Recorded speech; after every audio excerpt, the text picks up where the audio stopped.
all live today. And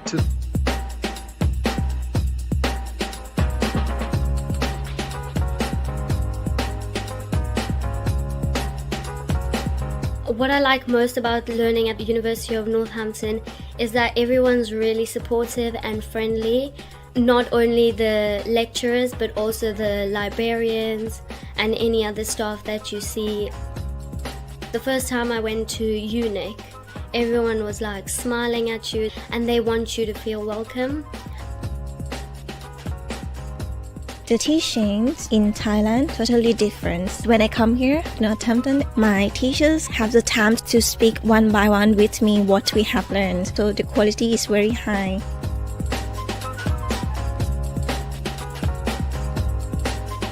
The lessons of life we have to learn in university and outside university. Northampton gives me both of these lessons. I like studying in University of Northampton because they provide scholarship before I came here, and the building is so modern.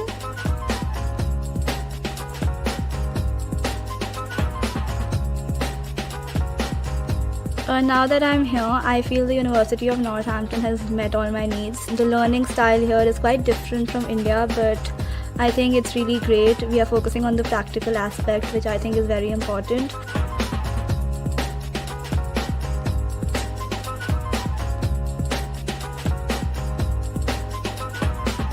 The reason why I like the University of Northampton is because of the technology that they've used in the library. It creates easy access for you to obtain books.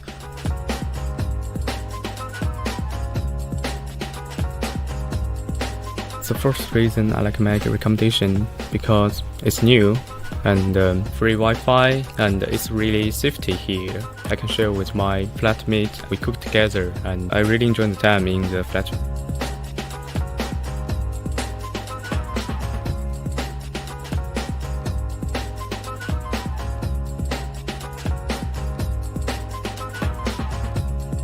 Normally, we don't have the time to discuss what's your different opinions. I think compared with the Northampton study style, the teacher give us the chance to discuss with teacher and express our different opinions. I really like the campus because we have the beautiful rivers.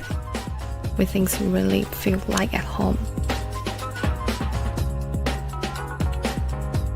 As a mature student, I kind of want to enter the workplace a lot quicker. So the 1 year that I saved coming to Northampton with the 2-year intensive program was the biggest factor in making my decision. It's accessibility to London, because I do love to travel, so it is nice as a jumping off point to enter Europe and even go home to visit the family.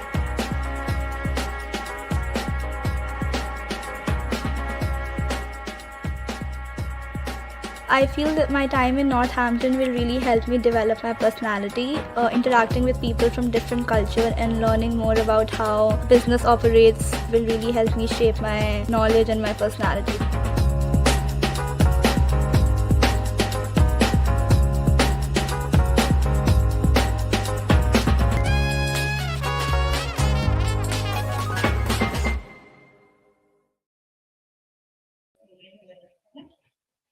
so, hello, welcome everyone. Good evening, and welcome to another live session, especially Facebook live session brought to you by EN Global Education Limited. Thanks everyone for joining us today.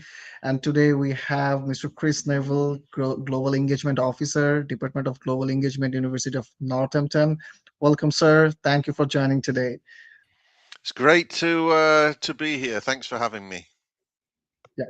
So before going to the main session, I would like to give a short brief about our company, which is EN Global Education Limited, how we work and what we work for students actually. So we actually, EN Global Education Limited is a trusted education consultancy firm. Our head office is in Dhaka, and we also do have branch offices in Sylhet, Bajar, and we also have branch offices in Nigeria, Ghana, Pakistan, India, and many more come in Dubai and other destinations as well.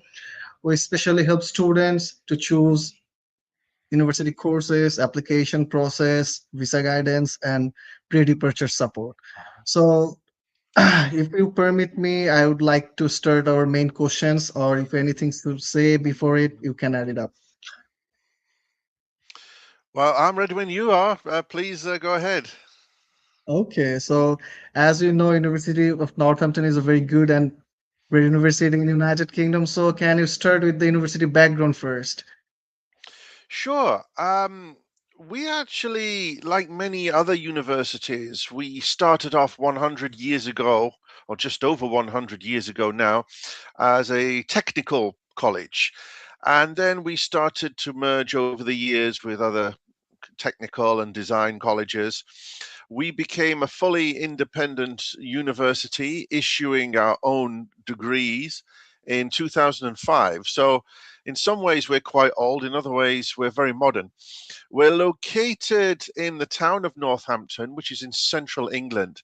And that is one fact that many students, both the British students and international students, like about our university.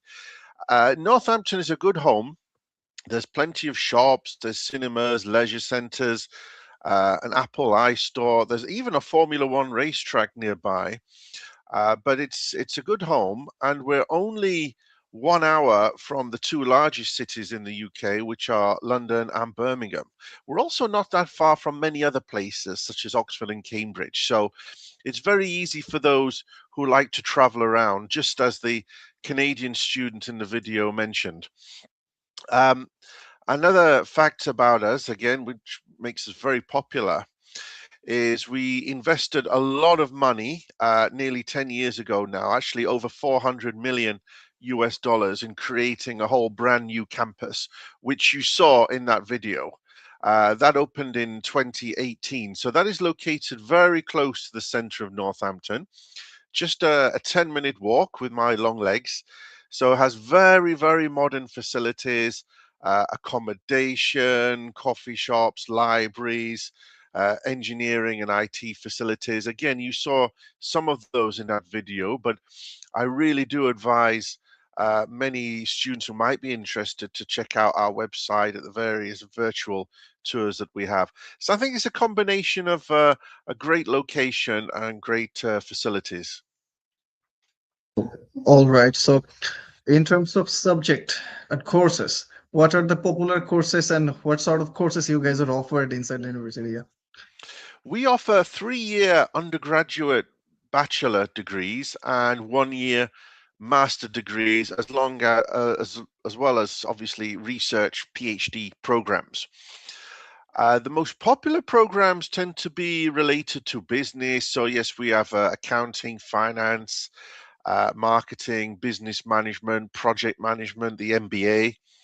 A few very popular master programs that we've launched in recent years include the MSc Digital Marketing, the MSc Project Management, and MSc Business Analytics are going from strength to strength. These are very popular programs.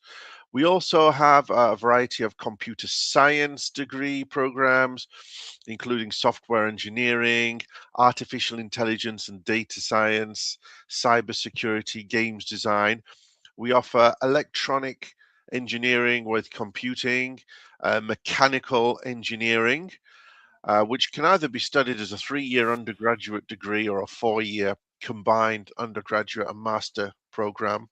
We also have a range of programs in biomedical sciences, pharmacology, design, psychology, sports sciences, and various health-related programs.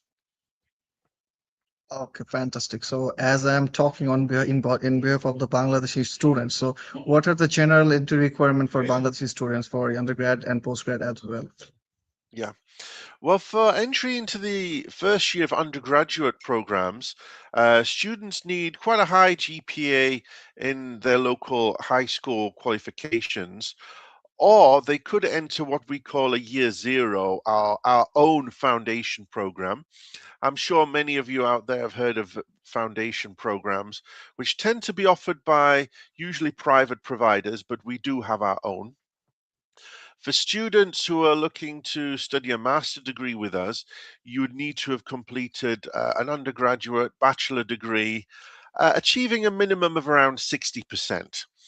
If you get that, that's great. If you've scored any higher than that, we do have a range of automatic scholarships as well. The tuition fees for our programs are very, very competitive. So the majority of our undergraduate degrees, as I just mentioned, design, business, engineering, etc., are £17,000 per year. Master degrees are only a little bit higher than that, so around £19,000 per year. But we do have automatic scholarships, as I mentioned. So these are £2,000, £3,000 and £4,000 per year. We recently changed the way we did scholarships. Up until very recently, we had percentage discounts, but we realized that may have been a little bit confusing. So we've changed those to actual amounts. So if you are eligible for a scholarship, you will be awarded it automatically and it will appear on your offer letter. So what's the flat scholarship option for PG students, postgraduate students? Well, if you're reaching the minimum of 60% in your previous qualification, you probably wouldn't be eligible for any scholarship. But if you're getting any higher than that, that's when they click in. So it's not too difficult to get a £4,000 discount on your 1-year master degree.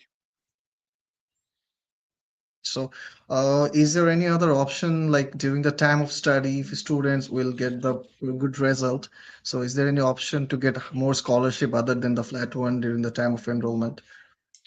Well, what we do have, we also have been very fortunate to have a surplus of accommodation.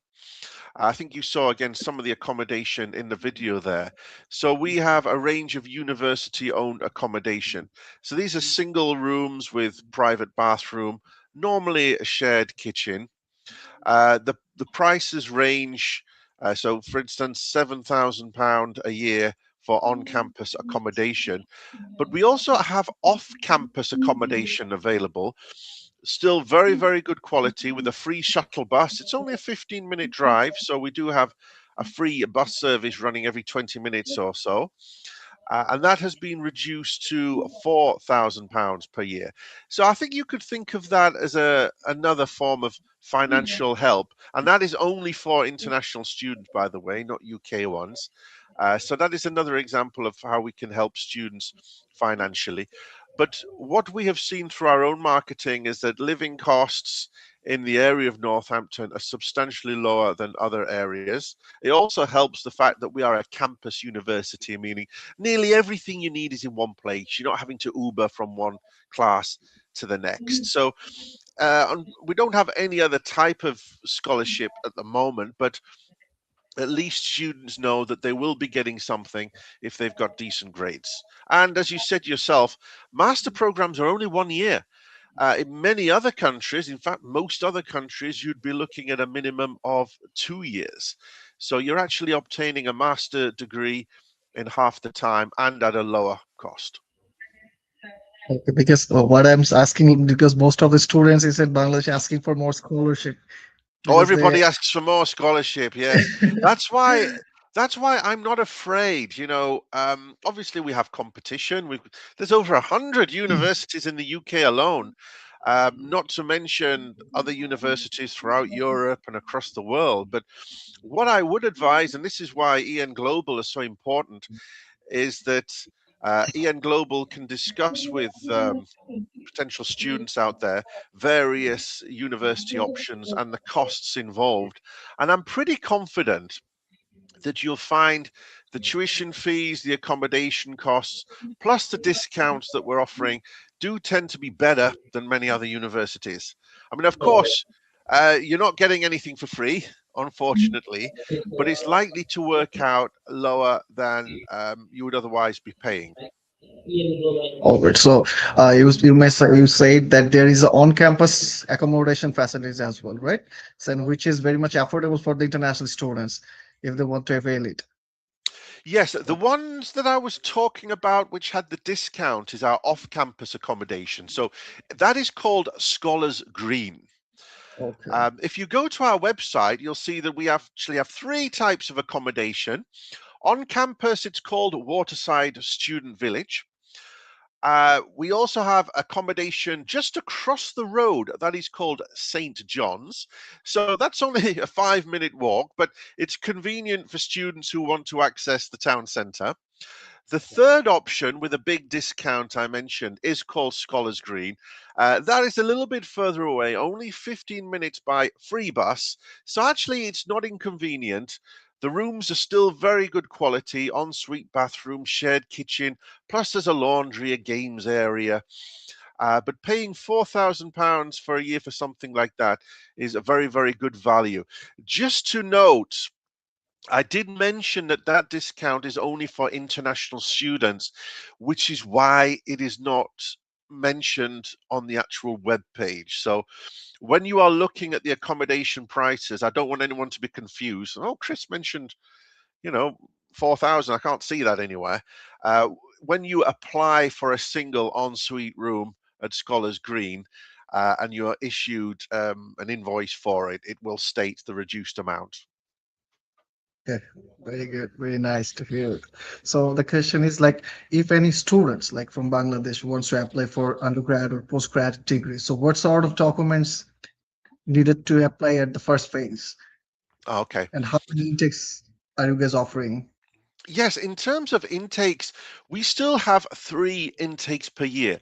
So the main intake is September.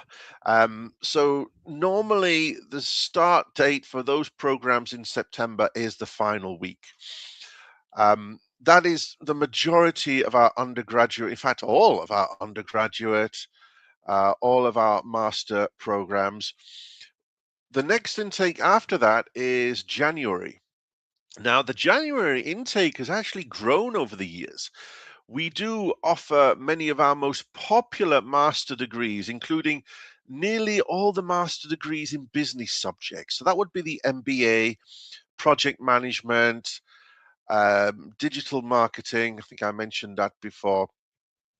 So quite a few of those programs, along with all our computer sciences, our masters in public health, which is very, very popular for people who've worked in the healthcare industry. It focuses on leadership and best practice.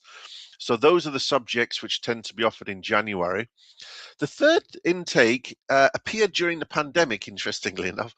That is a much smaller June intake. It depends when, the certain Easter holidays we have in the UK fall. It can be May, it can be June.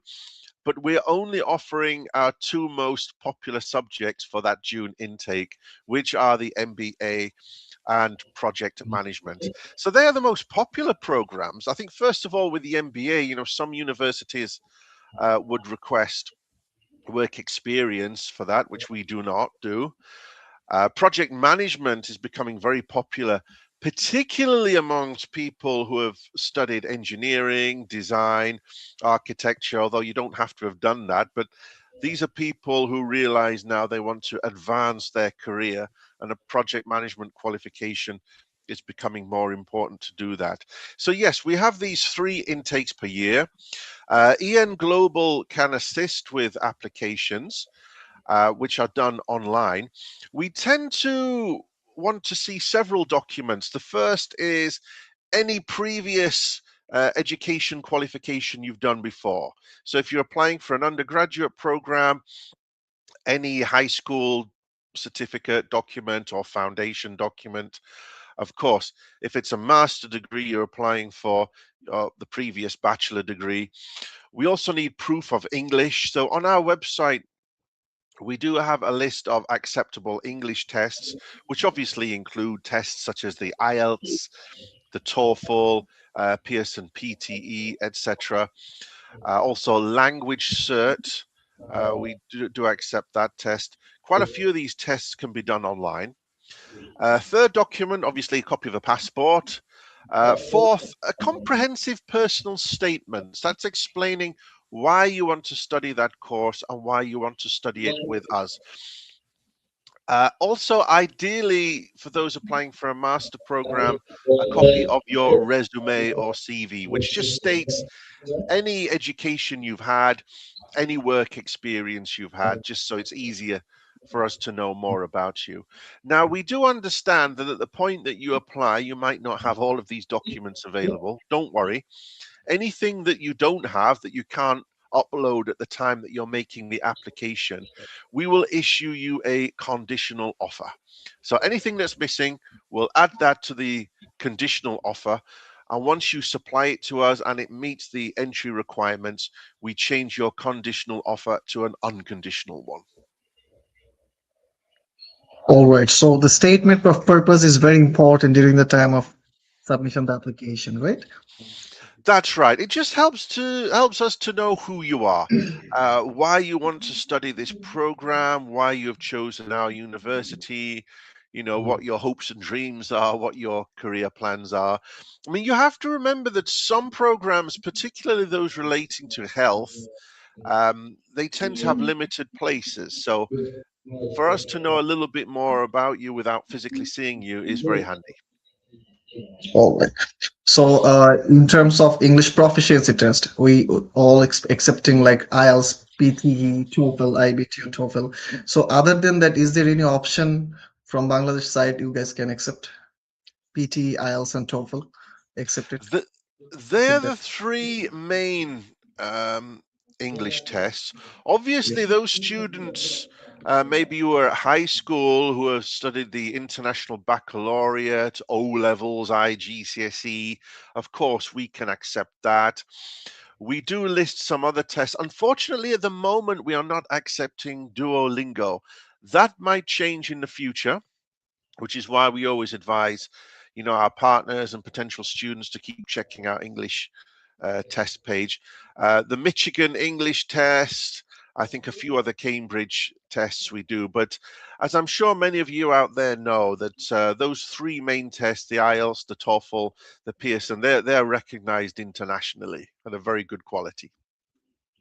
So there is a test called Oxford ELLT test. Are you guys accept this from Bangladesh region?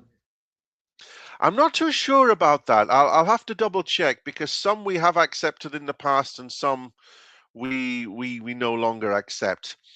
I mean, what I would really suggest is students need to be looking at a test which includes all four skills. There's reading, writing, listening, and speaking.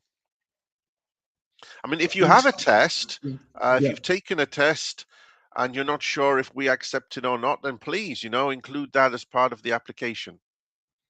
Okay. So in terms of career and job support, after the completion of graduation or post-graduation, how Northampton University will going to support the students, especially international students, to get the job? Well, we actually start supporting our international students a long time before graduation. We start that the day they arrive. We actually have a department called Student Futures. Now, that covers three main areas, all career related.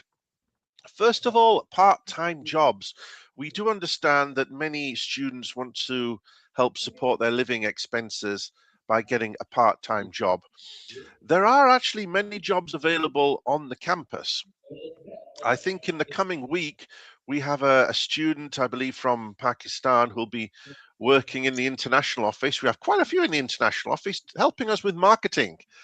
So those students who go to our website and want to talk to a current student, you click on, I think it's a Unibuddy, write a message, and that will go straight through to this guy's phone, and he'll hopefully reply to you. So we do recruit students in the international office. We have students working in our on-campus hotel, in the student union, doing a variety of admin, particularly IT and library related roles.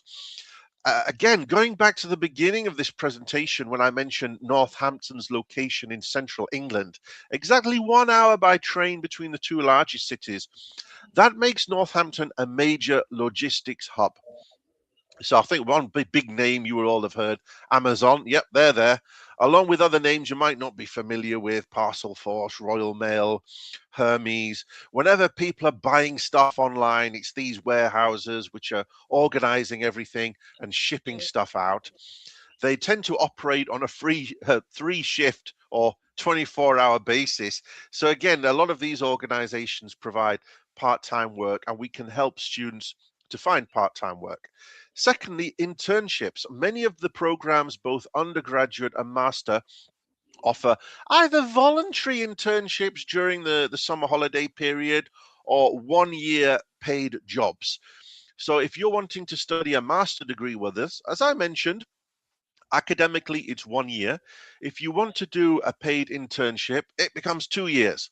So the first year you do your studies, the second year you will have a paid job. So we offer those opportunities across a large selection, certainly, business, IT related, undergraduate and master related programs, including public health as well. That's one of the things that makes our public health MSc very popular. So internships. Thirdly, and I think this is what you're getting at yourself,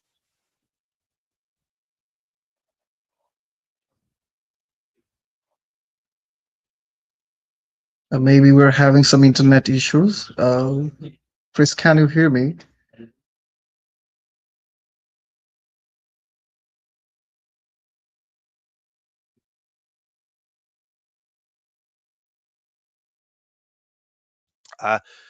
once students are nearing graduation, yep, I'm back.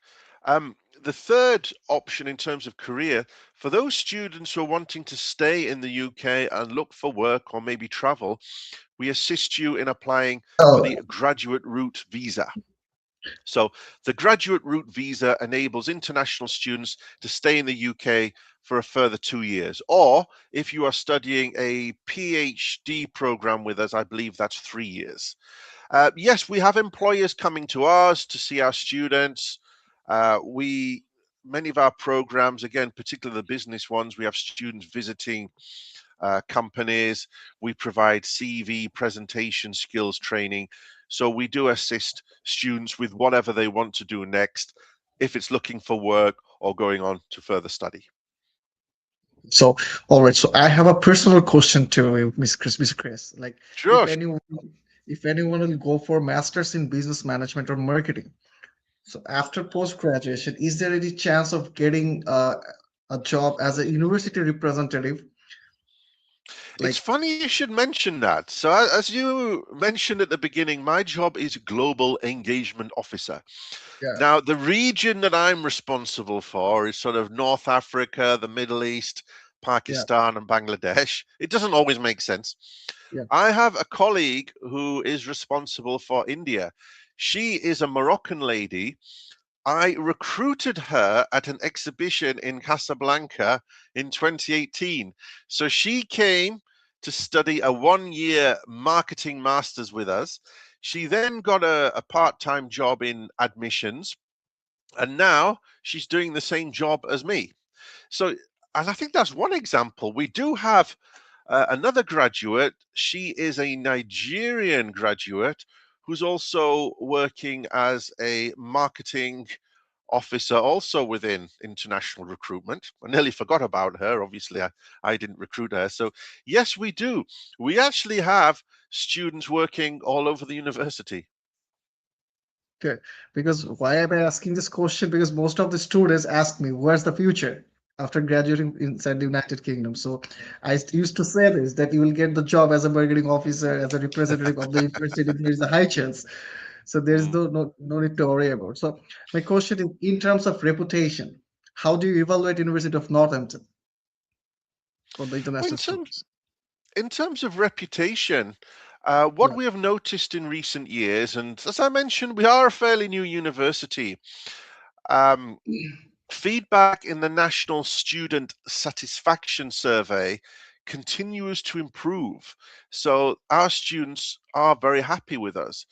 The quality of teaching has consistently been ranked as excellent or very good. We're continuing to launch new subjects which are in line with future trends. We also provide so many services. I mean, free sports club, free gym membership, many student societies, whether you wanted to do martial arts or join a gaming, anime, Islamic society, Christian union. We offer on-campus health center, prayer room, also a chapel. support with opening a bank account, as I alluded to earlier. Also support with visas. And we do have students who maybe, for example, need to take a study break. We help with that. So all of that has resulted in us obtaining a very good reputation. We do care about our applicants. We do care about our students. I mean, another thing which, of course, is becoming very important for students applying from various places, we offer sort of pre-visa interview support as well.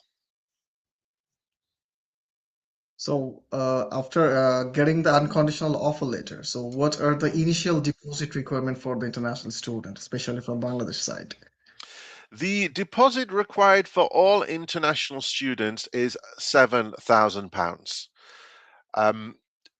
You could call that the first installment, really. You can pay 3 installments per year. So if you include the deposit in that, a £7,000. When you think that if we're looking at a master degree, for example, the full fee is 19,000, you've probably received a £3,000 to £4,000 discount. So you pay the £7,000 deposit. There's not much left to pay after that. So that can then be broken into 2 further installments during your period of study. So before the pre-CAS interview, the student must have to pay the 7,000, right? That's right, After. yes. Okay. So the initial deposit amount for the students is 7,000 before the pre-CAS interview. Okay. That's correct, yes. If there are any issues, I mean, for example, if a student applies for a visa and they get rejected, then we will reimburse the £7,000 deposit. All right. So in terms of student support, like University of Northampton is very good at it. Like in most cases, the students from Bangladesh or other side of the world, whenever they go for higher study, they are becoming a traumatic. Like they're mostly Asian people are homesick person, you know that. So is there any counseling support from the university side? If any student facing any mental trauma, emotional attachment in that regard, you know? We do have a counseling team who can support students. Yeah. We do have an on-campus health center as well. One of the things I mentioned earlier, which I really would advise students to do, is engage with the student societies, sports clubs if you're interested, but if you're not interested in those, we have at least 50 different societies. You can find the latest ones on our website. So all of these help with settling in. And we have a total number of around 14,000 students at the university. 30% of them are international. So you're not alone.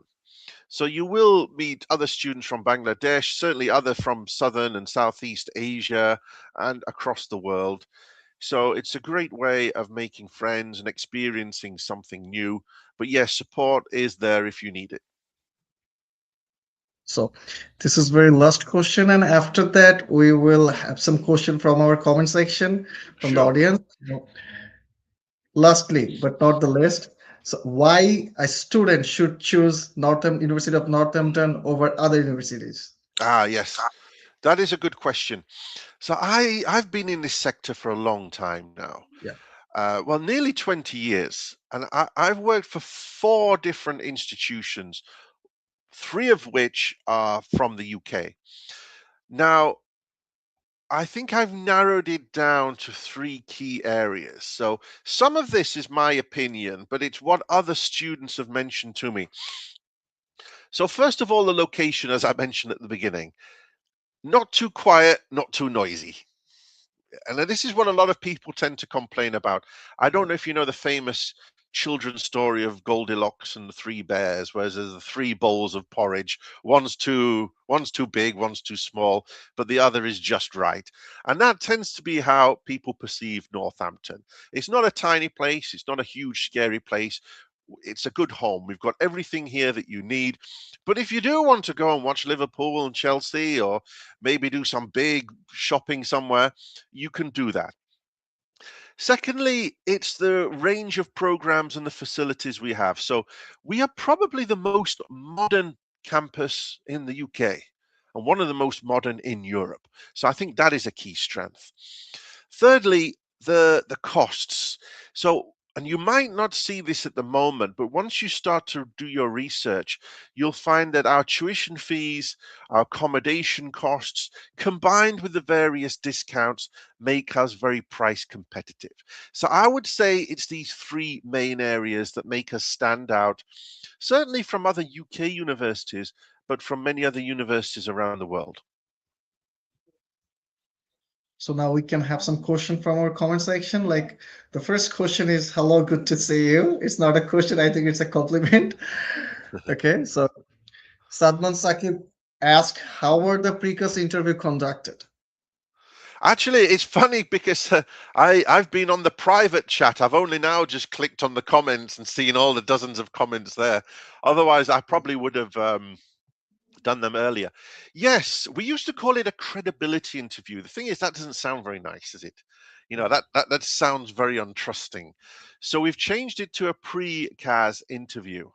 Now, this is important because when a student from Bangladesh and many other places go to apply for their UK student visa, it is very likely that you will be interviewed by somebody from an organization we call 𝐘𝐶𝐫𝐬𝐢, which are part of the UK government responsible for immigration.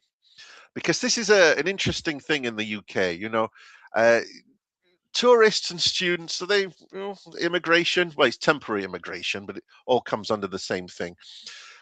These interviews are scheduled as soon as we receive your deposit. What will happen is that I will send you an email saying, hi, this is Chris. Can we arrange an interview? Let me know when you're free.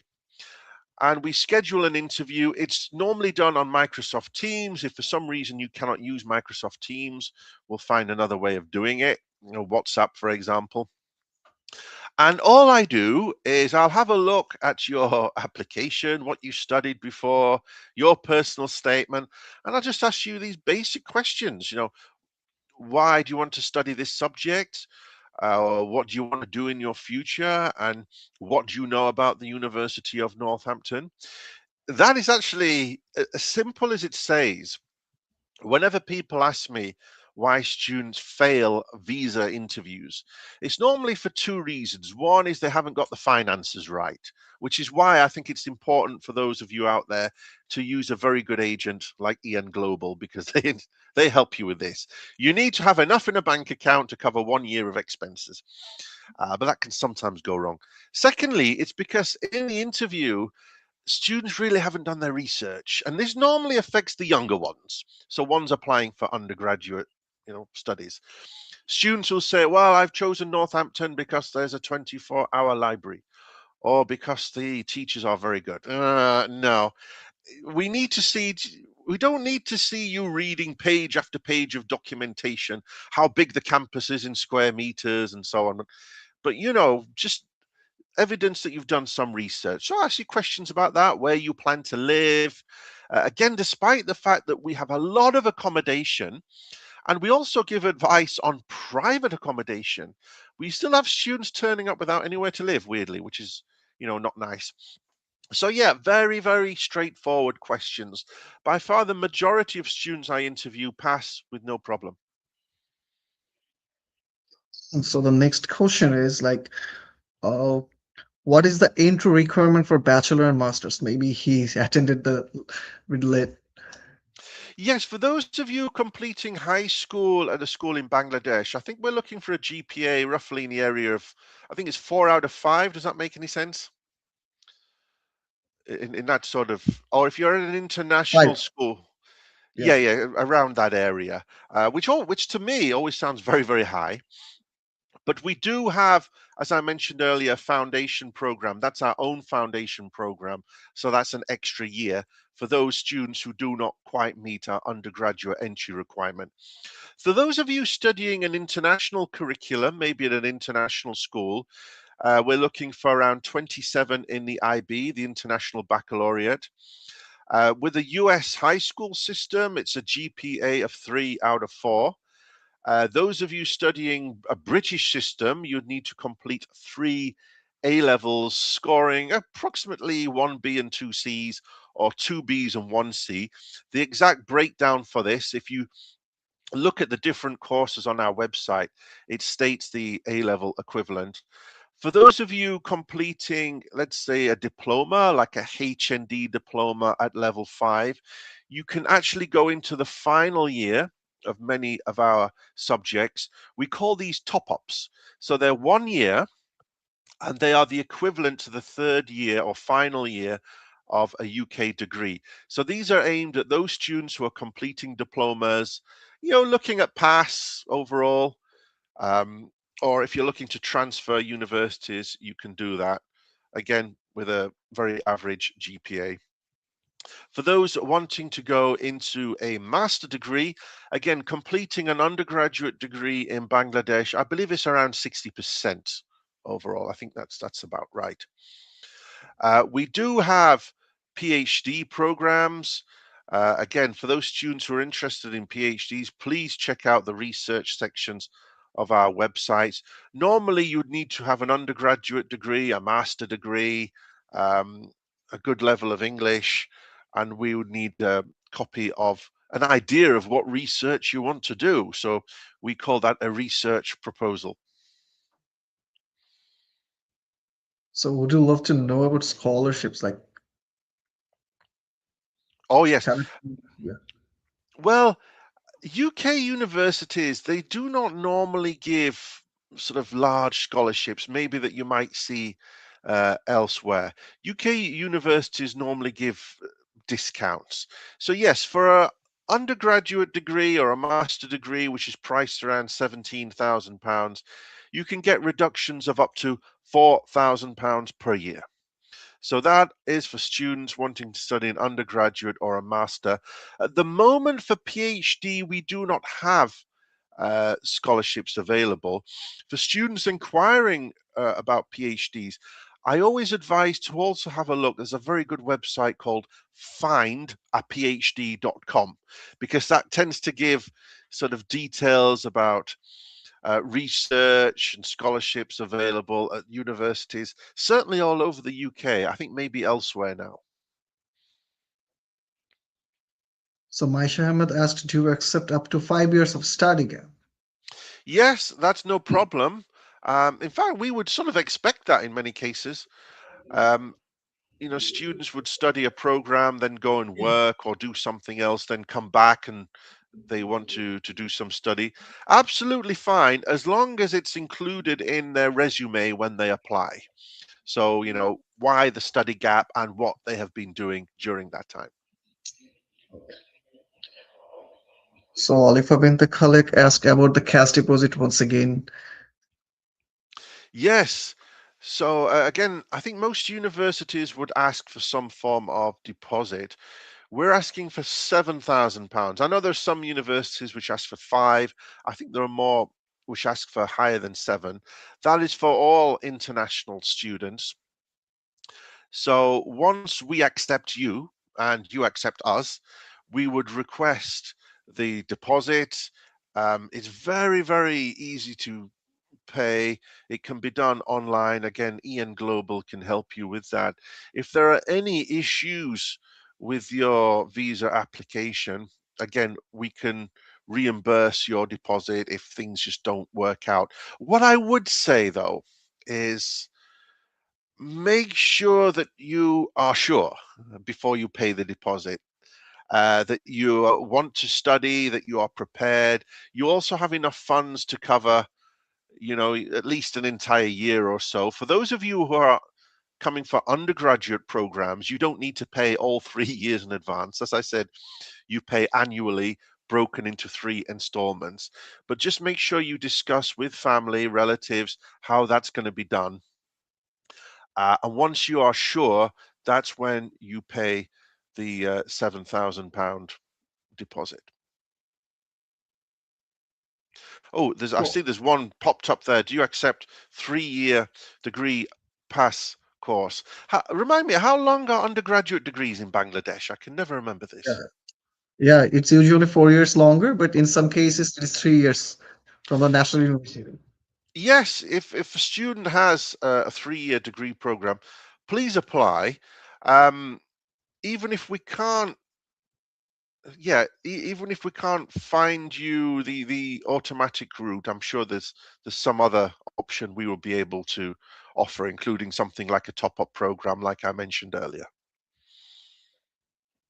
So is there any MRES program, Masters by Research program, offered by The one that I'm aware of is related to sports science. So again, if there's any prospective sports scientists out there, I mean, sports science, we do offer 5 undergraduate programs in this field. So one is sport and exercise science. I think there's coaching, there's a few others. We do not have a master degree at the moment for it, but yes, we do have a research master's. And again, details for that can be found out by going to the course pages and selecting sports science, and then going down the list, you'll find information about the MRes program. So is there an option to do second masters? Yes, and again, this is quite a normal thing. So students who have done, for instance, a master's in Bangladesh or another country, of course, you can come to us to study another master's degree. Also, those students who have completed a master's degree in the UK at another university and want to do another one, yes, of course you can. You just need to be very clear in your personal statement as to why you're doing it. And you just need to check that it's not too similar to what you've already done. So, for example, if you have completed an MBA, which is a Master of Business Administration, why would you be applying for international business management? Like, students who are in that situation might go for something which is pure finance, pure marketing, etc. So just have a think about that.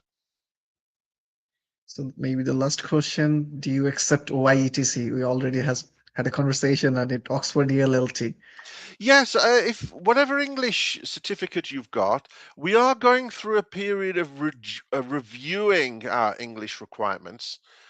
So yeah, please upload that with your application, and then we'll let you know if we can accept it or not. What we don't accept at the moment are letters from universities where some programs are taught in English. So, okay, this guy, yep, he studied in English. His English is excellent. We don't accept those at the moment. Again, that's something that might change in the next year. We're going to look at that carefully. So I do have one question, like, is there any chance of facing the previous interview second time? Like first time there was an error or there's a bit lacking, or is there any chance of getting the second time to meet the previous interview? Unfortunately, no. I mean, unless there was some form of technical error. But what we do, and this is why, I would advise students out there, if you are going to apply, please apply through the likes of EN Global. I would advise students to be very wary about seeking the advice of people who call themselves immigration consultants or immigration advisors. This is something we've noticed a lot of problems with recently. Certain students from Bangladesh, from Pakistan, who have contacted me to say, well, I use the services of an immigration advisor. Now, it could be an immigration advisor based in Bangladesh or London or Manchester, and they've taken money from the student and nothing's happened. They haven't helped them with them, or maybe they've been given the wrong type of advice, which is always very unfortunate because I know quite a few applicants have lost money that way. Which is why I would always advise applicants, please use the services of EN Global. You're going to get good advice and safe advice as well. The interview itself is nothing to worry about.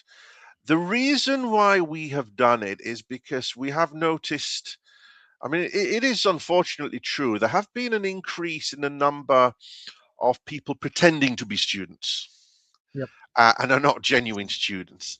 And so some of these individuals may see, okay, coming to the UK, pretending to be student is easier. To be honest, it's not. I mean, we have had examples of that. I think most universities have. I think there's some rumors that if you pretend to be a student and then disappear somewhere, you can get your CAS deposit back. No, you can't. So that's £7,000 which is lost straight away. And again, in cases like that, we automatically cancel the visa and everything. So yeah, absolutely. these individuals end up in the country illegally, not in a very good position. So as long as you are genuinely wanting to come to study here, you would be fine in the interview. But unfortunately, we don't offer second chances at that. Because most of the cases is getting the second chance from different type of universities from United Kingdom as well. That's why I'm asking this question, like they were a bit lacking in English speaking, a bit lacking in researching about the universities. So in that triggers, is there any chance of getting the second chance? That's why. No, we don't do that at the moment. I'd be surprised if the universities you mentioned are continuing that policy, because what is happening in terms of rules and regulations now in the UK, and many of you have probably heard this on the news. There was recently, I said recently, I think it was 6-7 months ago, Yeah. the government published a document aimed at universities, and what they essentially said is you can continue to recruit as many international students as you want. So I think that's a positive. It's not like in some countries, the USA, Canada, Australia, which are becoming quite strict. So the UK government is saying to universities, recruit as many students as you like. But if we start to see too many visa refusals, that becomes a problem. And that is why we are being a little bit cautious here, because yes, as I mentioned quite early on, we have seen an increase in the number of students failing visa interviews for silly reasons. Which is why we are very hesitant to allow sort of second chances. Absolutely. So the last question is, in terms of medium of instruction, are you guys accepting any MOI certificate from Bangladesh? Not at the moment. I doubt we'll be accepting anything like that this year. We will be reviewing the sort of English qualifications we're accepting. To be very honest, I mentioned government regulations and so on. I was expecting this would be something to be raised. I was expecting the government to say to universities, what are you doing accepting these letters? You can't accept these letters anymore, etc., etc. That hasn't happened yet. And I do know there are other universities that accept these letters. Unfortunately, we're not going to be in that position over the course of this year. What I would advise you guys to do, even if you studied an academic program in English, I think it's worthwhile doing IELTS. We do accept online IELTS. We accept the online TOEFL or TOEFL at home, whatever it's called. The reason why we're being maybe a little bit strict about this is we have noticed students struggling with dissertations, especially master degree students. As part of your master degree, and again, please check out the web pages. So you go to courses and whatever it is you're interested in, accounting and finance, scroll to the bottom and there's a section on course details and it breaks down exactly what you're studying. And the majority, certainly, of master programs will include quite a big dissertation, which can be around 20,000 words. That's normally done during the final 3 months of your academic program. What we've noticed is various issues in terms of written English and so on. Now, technology is catching up with this and is assisting students to improve their English, but that is the reason why we're requesting these tests. I think it would be good for you if you do have a go and get one of these bigger tests. So we had such an insightful session today. So finally, do you have anything to say to IAN Global Education Limited, especially students or the one in Bangladesh? Well, what I would advise to students, again, please have a look at what the various courses we have on our website. Talk to one of the advisors at our agent, IAN Global. You can contact the international team directly. It is international@northampton.ac.uk if you have any questions for us.